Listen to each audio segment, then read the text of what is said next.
Contest tonight, Jason Riddle, running with Hagatha. Running with Hagatha, Jason Riddle.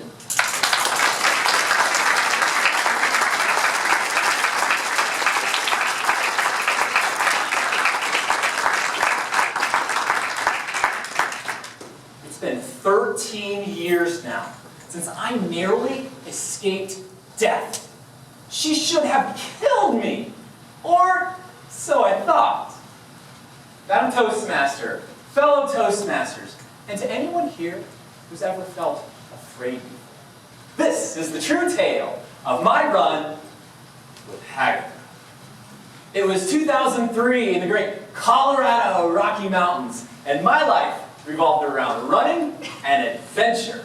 I love pushing life to the limit, breaking the rules, being different. It was just me, my trusty running watch, against the world. Life was good. Until July 21st, the day I met Hagatha. It started off like any run, my pace quickening as I ran up the mountain, distancing myself further and further from civilization.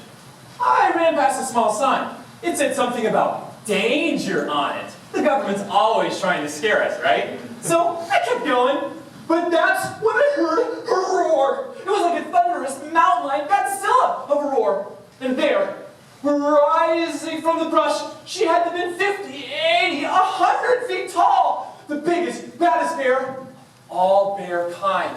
There was so much fear pumping through my blood that my watch literally fell off my wrist. At that point, she got down on all fours, rounded around the corner, and she came straight at me. But luckily, I was prepared. You see, my grandmother, she always told me, Jason, if a bear ever attacks you, just curl up into a tiny ball and be very quiet, and everything will be a-okay. So naturally, I followed my grandmother's advice, right? I screamed like a little girl, and I ran like hell. I ran faster than I ever ran in my entire life. She was right behind me. I could smell her wretched breath. I could feel the specks of drool on the back of my neck, but I kept going, and somehow I got away. I looked back, and she had stopped, standing there in the distance, shaking her head at me. I didn't understand. I lost my watch, but I had my life. After the incident with Hagatha, I stopped running, started being much more careful, following all the rules I used to break. Sure, life was boring, but I needed to feel safe.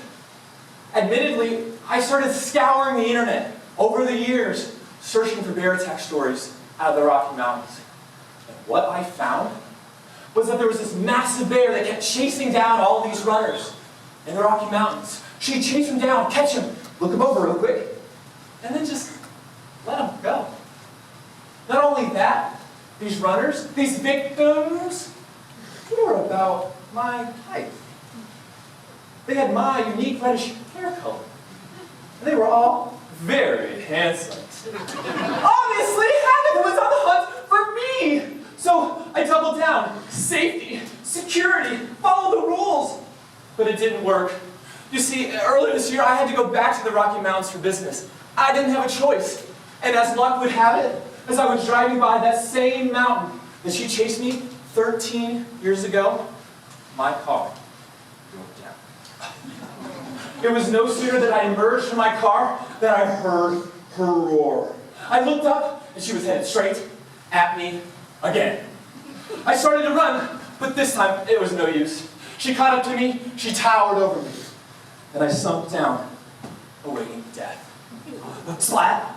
There, on the ground, in a pile of disgusting, nasty drool. It was my own running watch.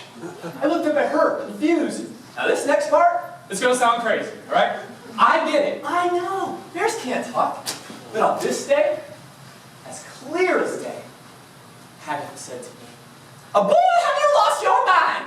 I've been looking for you for over 13 years just to give you back your stupid watch. And to tell you something very important.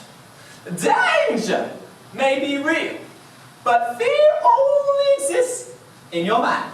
So do not ever, ever let fear hold you back.